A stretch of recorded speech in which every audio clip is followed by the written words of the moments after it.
اپنے بچوں کو دین سکھائیں، قریب کریں، دین سے قریب کریں، تعلیمی بیداری اس کی شناخت بنائیں، اس کی علامت بنائیں، اس کا شعار بنائیں۔ یہی جب انڈمان نکوبار کی بات آئی تو مجھے ایک بات یاد آئی، اسی قید خانے میں ایک نام تھا علامہ فضل حق خیر آبادی کا۔ ہم پر کلیم ہے، ہم فلائٹ میں بیٹھے ہیں تب بھی لوگ کہتے ہیں کہ بھائی آپ لوگوں کو تو پاکستان چلے جانا چاہیے، یہاں کیا رکھا ہوا ہے، آپ نے کیا کیا ہے؟ ہم کہتے ہیں ہم نے کچھ نہیں کیا۔ کبھی تم سے ملاقات ہو روح فضل حق خیر آبادی سے تو ان سے پوچھنا کہ ہم نے کیا کیا ہے۔ کبھی تم سے ملاقات ہو مفتی عنایت احمد کاکوروی سے، ان سے پوچھنا ہم نے کیا کیا ہے۔ کبھی آپ کو دہلی جانے کا وقت ملے تو چاندنی چوک کے قریب میں پیڑ گر گیا ہے، جس پیڑ کی ایک ڈال پر مدراس کے علامہ احمد اللہ مدراسی کے سر کو کاٹ کر کے انگریزوں نے ٹانگ رکھا تھا۔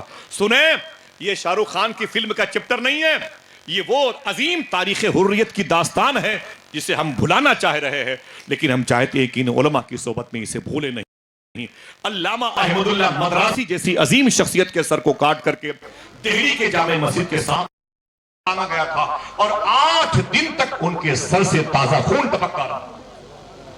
انگریز یہ دیکھ کے دنگ رہ گئے، اور دہلی کے ہر گھر سے آواز آتی تھی جب 8 دن کے بعد وطن کے نام پر شہید ہونے والے علامہ احمد اللہ مدراسی کے سر سے تازہ خون ٹپک سکتا ہے تو دین کے نام پر قربان ہونے والے امام حسین کیسے مر سکتے ہیں؟ سمجھ رہے آپ؟ لیکن قتل حسین اصل میں مرگ یزید ہے۔ اسلام زندہ ہوتا ہے ہر کربلا کے بعد۔ سمجھ رہے آپ؟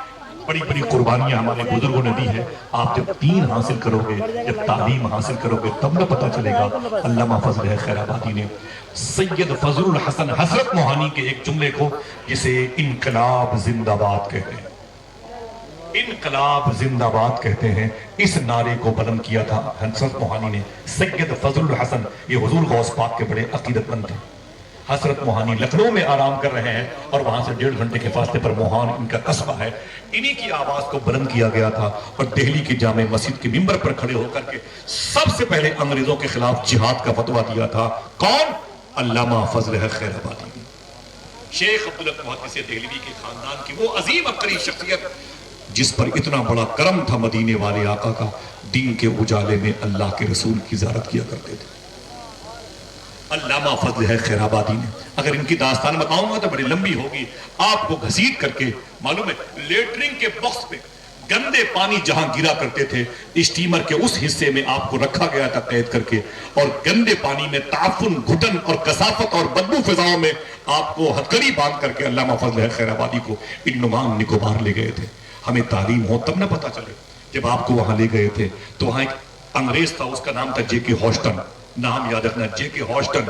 وہ پڑھا لکھا انسان تھا، اس کے دل میں پڑھے لکھوں کی محبت تھی، نرم طبیعت کا آدمی تھا۔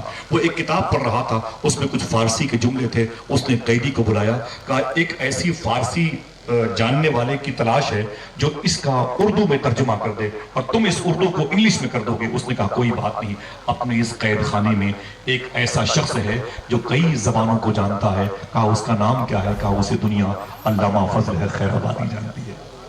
جیل کی سلاخوں میں کالا پانی میں جب انہیں بلایا گیا اور کہا گیا کہ آپ کیا اس کتاب کو اردو میں کر سکتے ہیں، فارسی ہے؟ تو آپ نے اس کتاب کو زائد حواشی کے ساتھ اتنی ضخیم، اتنی موٹی لکھ دی، وہیں پر بیٹھے بیٹھے بغیر کسی حوالے کے، بغیر کسی حوالہ جات کے اس کتاب کے 50 صفحے کو آپ نے 100 صفحے میں تبدیل کر دیا۔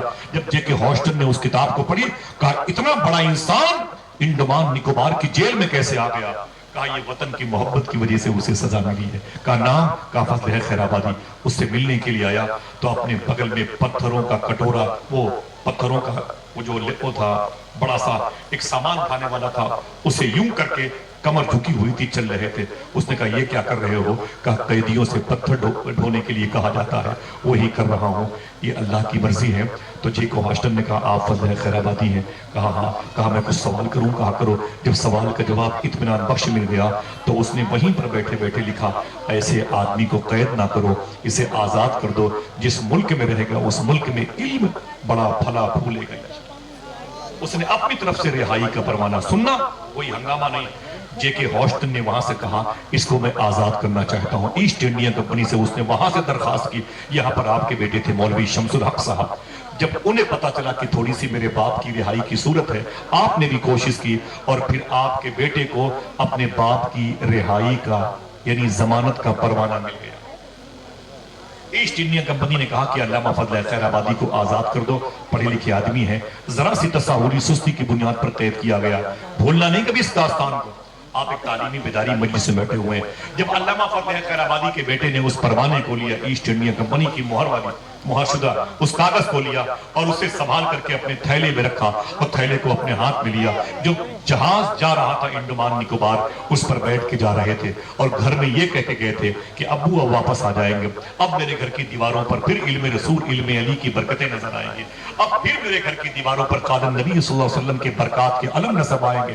اے میری ماں میری بہنوں خوش ہو جاؤ، میرے شہر کے لوگوں کی ہندوستان میں مجاہد حریت جناب علامہ فضل خیر آبادی کو میں لینے کے لیے اس ضمانت والے کاغذ کو جا کے لے کے جا رہا ہوں انڈمان نکوبار، اسے وہاں سے لے کے آؤں گا، گھر کی صفائی کرو، محلے کو صاف و شفاف کرو۔ کیوں؟ علامہ فضل خیر آبادی آ رہے ہیں۔ معلوم ہے کیا ہوا آپ کو؟ جیسے وہ ضمانت کا کارڈ لے کر کے انڈمان نکوبار پہنچے، جیسے کشتی اس اسٹیمر سے نکل کر کے جیسے ساحل سمندر پر بیٹھے، پانی بڑا کھارا، وہاں کی آب و ہوا بڑی کثیف تھی۔ وہ کہتے ہیں مولوی شمس الحق صاحب، جیسے میں نکل کر کے اس زمین پر پیر رکھا پہلی مرتبہ جسے کالا پانی کہتے ہیں، جیسے میں نے قدم رکھا تو مجھ سے کہا گیا تیزی سے چلو۔ میں نے کہا تیزی سے چلنے کی بات کیا ہے؟ کہا وقت بہت کم ہے۔ میں نے کہا کس بات کے لیے وقت بہت کم ہے؟ میں تو آ ہی گیا ہوں اپنے باپ کو چھڑانے کے لیے، مجھ پر کیوں پریشر ہے؟ تو کسی نے کہا جلدی کرو جلدی کرو۔ جب میں آگے بڑھا تو میں نے کیا دیکھا؟ میری جیب میں میرے باپ کی رہائی کا پروانہ تھا، میری جیب میں میرے باپ کی ضمانت کا پروانہ تھا، لیکن جب میں آگے جا رہا تھا تو میں نے کیا دیکھا؟ ایک جنازہ جا رہا ہے، ایک بڑی بھیڑ لگی ہوئی ہے، انگریز بھی گردن جھکائے جا رہے ہیں۔ میں نے لوگوں سے پوچھا یار یہ کس کا جنازہ ہے؟ لوگوں نے کہا تم کون ہو؟ میں نے کہا میں ہندوستان دہلی سے آیا ہوں۔ کہا کیا کرنے کے لیے؟ کہا میرا نام شمس الحق ہے۔ میں جیب سے اپنے کاغذ کو دکھایا، میں نے کہا میں فضل خیر آبادی کا بیٹا ہوں، اپنے باپ کی رہائی کا پروانہ لے کے آیا ہوں۔ لوگوں نے اپنے داہنے ہاتھ کو اپنی پیشانی پر مارا، کہا باپ رے باپ کیا بتاؤں، جس کا جنازہ جا رہا یہ کوئی اور نہیں تیرا باپ فضل خیر آبادی ہے۔ تو آج اس کی رہائی کا پروانہ لے کے آیا ہے، کل رات کو جیل خانے میں اس کی موت ہو گئی۔ شاعر نے کہا تھا قسمت کی خوبی دیکھیے، ٹوٹی کہاں کمن، دو چار ہاتھ جب کی لبے باپ۔ سمجھ رہے ہیں؟ بیٹا اپنے باپ کی رہائی کا پروانہ لے کے جا رہا ہے اور باپ کی لاش دیکھ کر کے اس کے جنازے میں شریک ہوا، آنسوؤں کو ساری خوشیوں میں غرق ہوتے ہوئے غم کی صورت میں دیکھا اور اپنے باپ کی قبر پر پہنچ کر کے اس نے اس پروانے کو اپنے باپ کی قبر میں ڈال دیا۔ کہا اے میرے باپ میں آپ کو آزاد کرنا چاہتا تھا، لیکن آپ تو اللہ کی رحمتوں میں گرفت میں آ گئے، آپ تو حضور صلی اللہ علیہ وسلم کی عنایتوں کے زلفوں کے اسیر بن گئے۔ اے میرے باپ آپ کو بہت بہت مبارک ہو، لوگ آپ کو دیکھنا چاہتے تھے اور آپ لیکن مدینے والے آقا کو دیکھنا چاہتے تھے۔ جاؤ جاؤ میں آپ کو نہ دیکھ سکا، آپ مجھے نہ دیکھ سکے، لیکن قبر میں آقا کریم کو دیکھنے کا وقت آ گیا۔ سمجھے آپ؟ کہنے کا مطلب ہے کہ ہمارے بزرگوں نے جب تعلیم سے محبت کی ہے تو وطن سے محبت کی ہے، تعلیم سے محبت کی ہے تو اپنی ماں سے محبت کی ہے، تعلیم سے محبت کی ہے تو پھر اللہ کے رسول سے محبت کی ہے۔ مسلمانوں کے لڑکے ذرا سی صحبتوں میں بیٹھ جائیں تو حضور کی برائی، شیخین کی برائی، جناب امیر معاویہ کی برائی، شیخین کی تفضیلیت پر انکار، سمجھے کیا کیا باتیں ہونے لگتی ہیں۔ ذرا سوچو اگر تعلیم اچھی ہوتی ہے، صحبت اچھی ہوتی ہے، ایک لفظ ایک شخص نکل کے آتا ہے جسے دنیا اختر شیرانی کہتی ہے، نام کبھی بھولنا نہیں۔ معافی چاہتا ہوں بہت کم جلسوں میں آپ کی طرف آ پاتا ہوں، آیا ہوں ایک منٹ بات سن لیں۔ اختر شیرانی کہتی ہے، سمجھے بلا کا شاعر اختر شیرانی، بلا کا شاعر، ذہین شاعر، لیکن معافی چاہتا ہوں شراب بہت پیتا تھا۔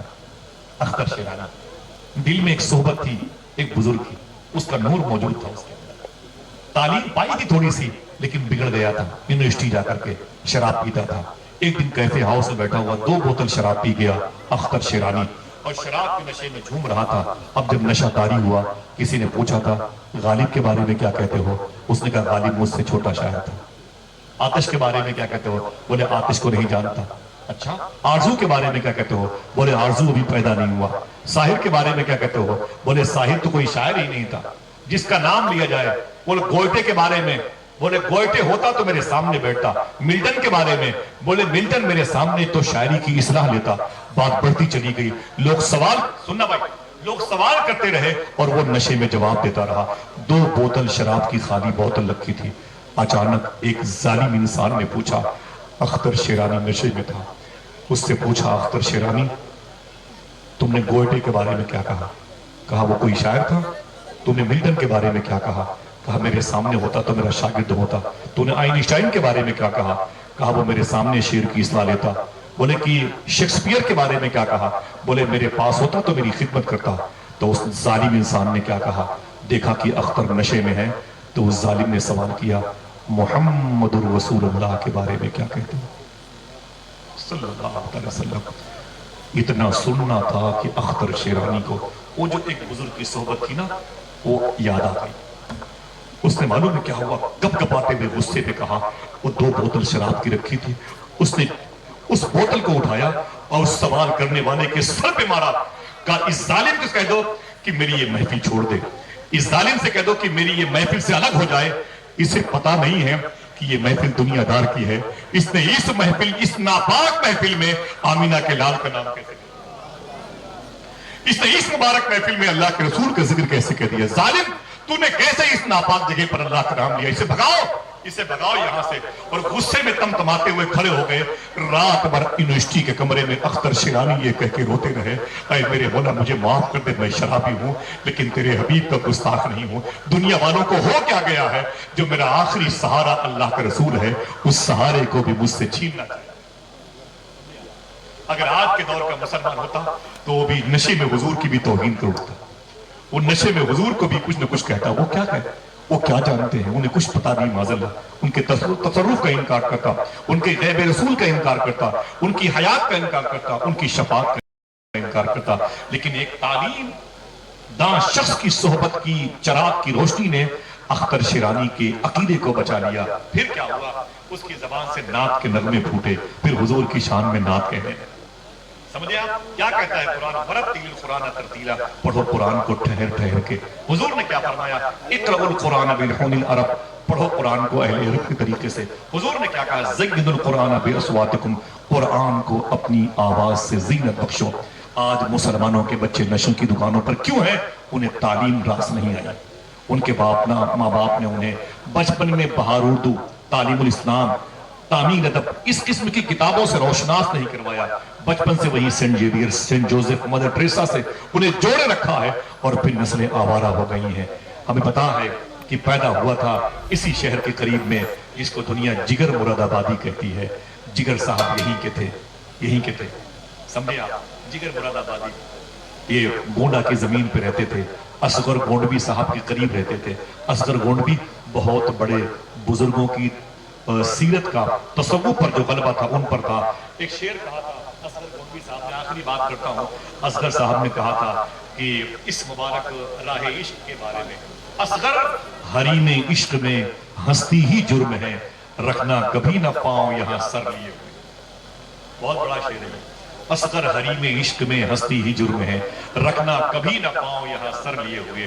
نشے کے بڑے عادی تھے لیکن جب بزرگوں کی صحبت آئی تو کیا ہوا؟ اجمیر شریف کے قریب مشاعرہ تھا اور جب مشاعرے میں بلایا گیا جناب جگر مراد آبادی کو تو نشے میں رہتے تھے۔ بولے مجھ سے حضور کی نعت نہ پڑھواؤ، میں شرابی ہوں۔ لوگوں نے کہا شراب پینا بند کر دو۔ کہا پیتا رہوں گا لیکن میں غزل کا شعر کہتا ہوں، مجھ سے نعت کے شعر مت پڑھواؤ۔ بڑی عزت پائی تھی جگر صاحب نے، مجھ سے نعت کے شعر مت پڑھواؤ۔ لوگوں نے کہا تو اجمیر شریف میں حاضری کے ارادے سے جگر صاحب نے ایک نعت لکھی ہے۔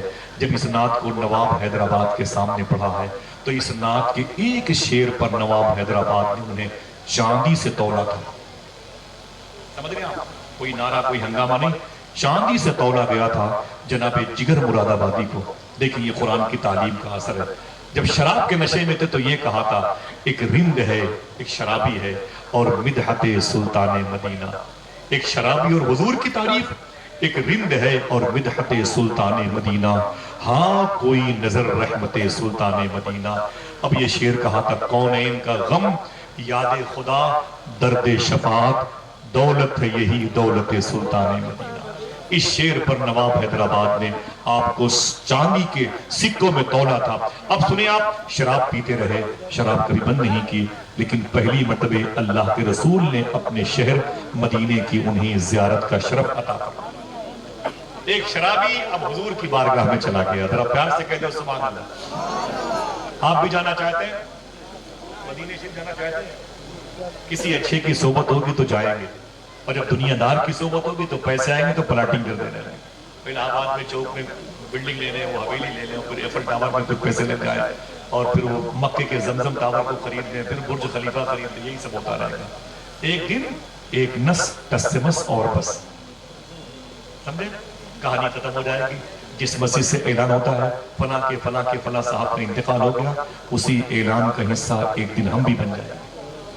سمجھے میری بات؟ ایک نس ٹسمس اور بس. سمجھے بھائی؟ شاعر نے کیا کہا تھا کہ وہ تو بتا رہا تھا کئی روز کا سفر، زنجیر کھینچ کر جو مسافر اتر گئے. یہ بلڈنگیں، یہ حویلیاں، یہ پلاٹنگ، یہ کاروبار، یہ مہنگی مہنگی گاڑیاں سب رکھی رہ جائیں گے. تمہیں پتا ہے کہ 2 سنگر تھے امریکہ کا ٹیکساس میں.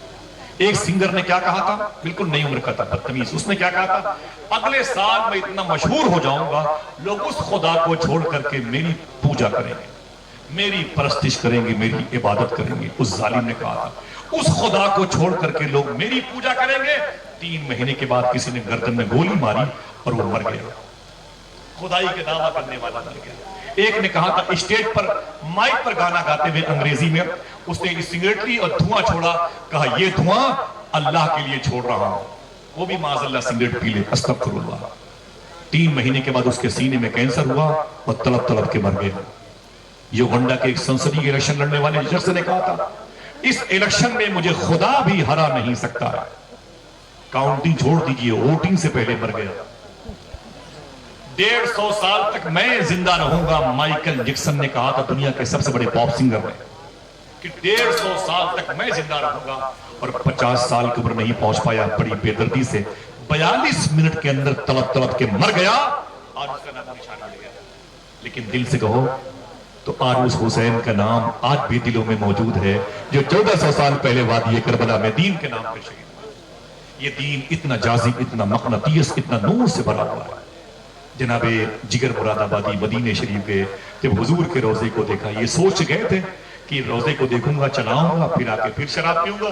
جیسے روضے رسول کو دیکھا تو کہنے لگے سرکار مجھے معاف کرے، میں آپ کی بارگاہ میں توبہ کرتا ہوں، اب آئندہ شراب نہیں پیوں گا. واپس آئے اور پھر نمازوں کی پابندی کرنے لگے جگر مراد آبادی صاحب، اور پھر حضور کی نعتیں پڑھنے لگے. پھر طبیعت خراب ہوئی تو امریکہ علاج کے لیے گئے جگر صاحب علاج کے لیے. جب ان کی رپورٹنگ ہوئی، ان کی جانچ ہوئی تو جانچ میں آیا کہ جگر صاحب نے تو 20 سال شراب بہت پیا. تو ڈاکٹر نے کیا کہا، جگر صاحب آپ شراب پیتے تھے؟ کہا ہاں پیتا تھا. تو لوگوں نے کہا کہ ڈاکٹرز کی ٹیم نے کہا ایک ڈھکن پی لیا کرو، پھر پی لیا کرو. کہا کیوں؟ کہا کہ تمہارا جسم شراب کا عادی ہو چکا ہے، بغیر شراب کی یہ بچے کا نہیں، پی لیا کرو. تو جگر صاحب نے روتے ہوئے کہا پینے کو ڈاکٹر صاحب پوری بوتل پی ڈالوں گا، لیکن اس وعدے کا کیا ہوگا جو مدینے والے آقا کی بارگاہ میں نے کیا. اس وعدے کا میرا کیا ہوگا جو میں نے حضور کی بارگاہ میں کیا. اے ڈاکٹر مجھے معاف کر دے، میں مرنا چاہتا ہوں حضور کی محبت، میں مرنا چاہتا ہوں حضور کے عشق میں، مجھے معاف کر. مجھے جانے تو ہندوستان. جگر صاحب نے شراب نہیں پی، مر گئے. 18 سال کے بعد ان کی قبر کھلی، گونڈا چوک میں ان کی قبر ہے. ان کی قبر کھلی تو لوگوں نے کیا دیکھا، اگر دل کہے تو سبحان اللہ کہنا. لوگوں نے دیکھا تھا خدا کی قسم، ارے وہ کفن تو کفن ہے. ان کو قبر میں اتارتے وقت جو پھول بکھیرے گئے تھے وہ پھول بھی 18 سال کے بعد تر و تازہ مسکرا رہے تھے. آج پھولے نہ سمائیں گے کفن میں آسے. آج کی رات ہے آقا سے ملاقات کی رات. اگر کسی بزرگ عالم دین کی صحبت آپ کو شوٹ کر جائے گی تو خدا کی قسم مرنے کے بعد بھی زندہ رہو گے. باتیں کہنے کی بہت ساری ہیں، اسی حوالے سے ہیں، لیکن